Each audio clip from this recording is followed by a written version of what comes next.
Good morning, class. So for this assignment, I was able to locate in the Oxford Scholarship Online database and the Project Muse database three sources that will be useful for me in my research plan regarding the Battle of Mill Springs and the crossing of Felix Zollicoffer of the Cumberland River and all that this implied.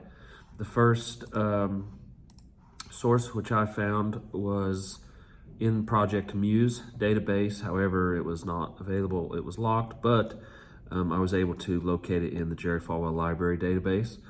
And this source is called The Leniency Shown Them, the Confederate Occupation of East Tennessee by PhD from Ohio State University, Noel Fisher.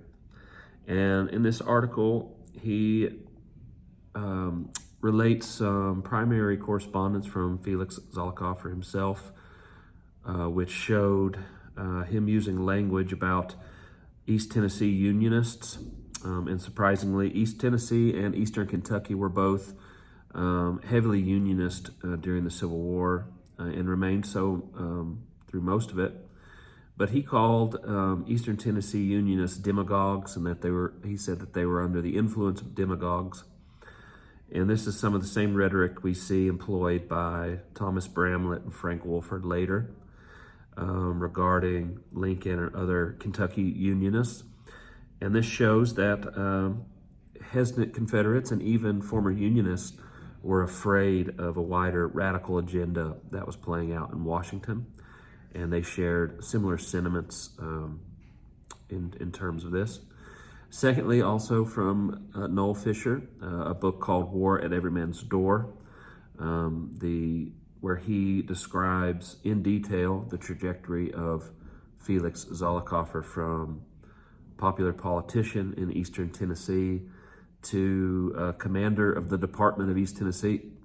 And so this sort of unlikely trajectory from politician to Brigadier General and commander of the Department of East Tennessee, which obviously played a huge part in the Battle of Mill Springs and their defeat there.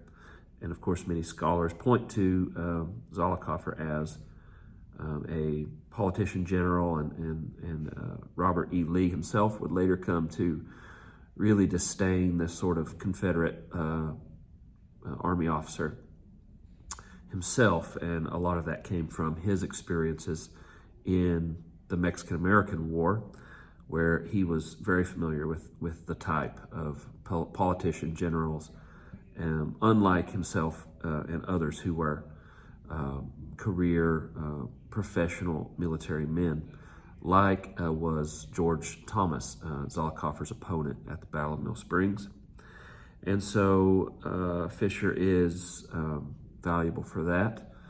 And from the Oxford database, which was a little difficult to use, I found, but I found a book called The Scourge of War, The Life of William Tecumseh Sherman, by an academic from England named Brian Holden Reed.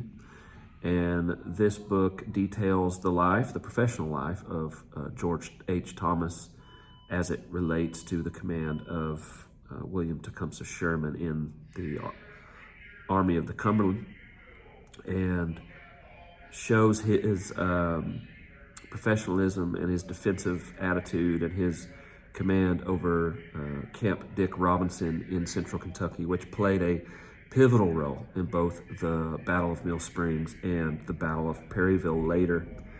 And lots to be learned in that book about Thomas, his mindset, his approach to the conflict, as opposed to that of Felix Zollicoffer. So overall, good sources found in both databases and both valuable resources. Thank you.